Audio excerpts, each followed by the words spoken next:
સૌને નમસ્કાર. મધ્યસ્થનો ખૂબ જ આઈએમપી દાખલો પરીક્ષામાં પૂછાય એવો અને ઘણી બધી વાર પૂછાઈ ગયેલો એવો દાખલો, જેમાં આપણે મધ્યસ્થ આપી દીધો છે અને આપણે ખૂટતી આવૃત્તિ એક્સ અને વાય શોધવાની છે. એક્સ અને વાય શું આવે છે શોધવાનો છે. હવે આપણને ખબર છે કે જ્યારે મધ્યસ્થ શોધવાનો હોય તો આપણે 3 ખાના દોરવા પડે.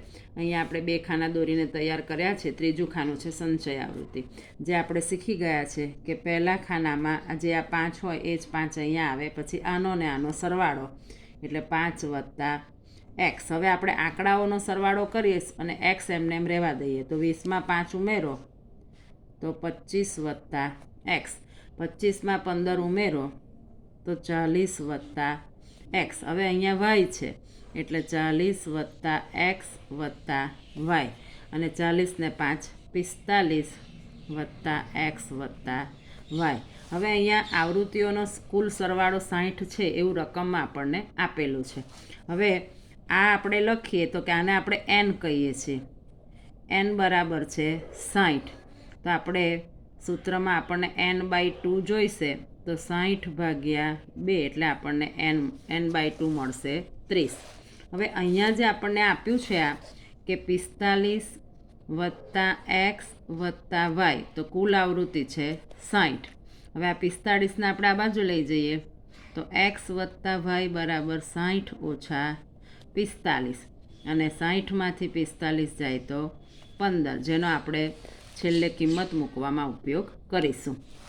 હવે આપણે અત્યાર સુધીના મધ્યસ્થના દાખલામાં જે n/2 શોધીને જે મળતું હતું એની તરત મોટી સંચય આવૃત્તિ જે ખાનામાં હોય એને આપણે મધ્યસ્થ વર્ગ લેતા હતા.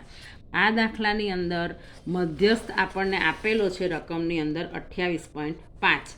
તો હવે 28.5નો સમાવેશ આપણને ખબર છે કે 20 થી 30ની વચ્ચે 28.5 આવે, તો અહીંયા મધ્યસ્થ વર્ગ થશે 20 થી 30. એટલે અહીંયા જે મધ્યસ્થ આપેલો છે આપણને રકમમાં એ આપણે લખીએ કે મધ્યસ્થ 28.5 છે, માટે મધ્યસ્થ વર્ગ 20 થી 30 થાય. હવે આપણે શીખી ગયા છે કે જે મધ્યસ્થ વર્ગ હોય એની જે અધસીમા હોય એને આપણે એલ કહીએ છીએ, એની જે આવૃત્તિ હોય એને આપણે એફ કહીએ છીએ, અને એના આગળના વર્ગની જે સંચય આવૃત્તિ હોય એને આપણે સીએફ કહીએ છીએ. તો અહીંયા એલ એટલે મધ્યસ્થ વર્ગની અધસીમા, એફ એટલે મધ્યસ્થ વર્ગની આવૃત્તિ, અને સીએફ એટલે મધ્યસ્થ વર્ગના આગળના વર્ગની સંચય આવૃત્તિ, અને એચ એટલે વર્ગ લંબાઈ. તો આપણને ખબર છે કે ઉર્ધ્વ સીમા ઓછા અધસીમા 60માંથી 50 જાય તો વર્ગ લંબાઈ મળે 10. હવે આપણી પાસે જે મધ્યસ્થનું સૂત્ર છે કે એમ બરાબર, હવે આપણે શીખ્યા છે કે એલ પછી કૌંસ ગુણ્યા એચ, અને પછી જ આપણે વચ્ચેનું લખવાનું એટલે આપણે કશું રહી ના જાય સૂત્રની અંદર. n/2 - CF/F. હવે મધ્યસ્થ આપણને આપ્યો છે 28.5, એલ છે 20, n/2 છે 30, CF જ્યારે કૌંસની બહાર માઇનસ હોય તો અંદરની કિંમત કૌંસમાં મૂકવી. આવૃત્તિ છે 20 અને વર્ગ લંબાઈ છે 10. હવે આ 20ને આપણે આ બાજુ લઈ જઈએ તો 28.5 - 20, આપણે મીંડું ઉડાડી દઈએ તો અહીંયા 30 કૌંસ છોડીએ -5, કૌંસની બહાર ઓછા હોય તો અંદર ઓછા થઈ જાય એટલે ઓછા એક્સ અને છેદમાં 2. હવે 28.5માંથી 20 જાય એટલે વધે 8.5. આ 30માંથી 5 જાય એટલે અહીંયા વધે 25 - એક્સ છેદમાં 2. હવે આ 2 છે એનો ગુણાકાર આ 8.5 જોડે થાય, તો આપણને ખબર છે કે 8.5 ગુણ્યા 2 અને અહીંયા 25 - એક્સ.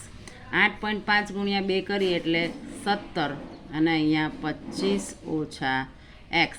ઓછા એક્સને આપણે આ બાજુ લાવીએ અને 17ને આ બાજુ લઈ જઈએ એટલે એક્સ બરાબર 25 - 17.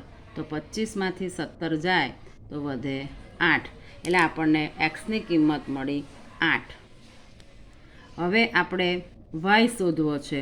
તો અહીંયા આપણે જે શરૂઆતમાં જે સમીકરણ બનાવ્યું હતું કે એક્સ વત્તા વાય બરાબર 15, એમાં આપણે એક્સની કિંમત 8 મૂકીએ તો 8 વત્તા વાય બરાબર 15, તો વાય બરાબર 15 ઓછા 8, તો 15માંથી 8 જાય તો વાય બરાબર આપણને 7 મળે. તો અહીંયા જે આપણે ખૂટતી આવૃત્તિ શોધવાની હતી એક્સ બરાબર 8 અને વાય બરાબર 7.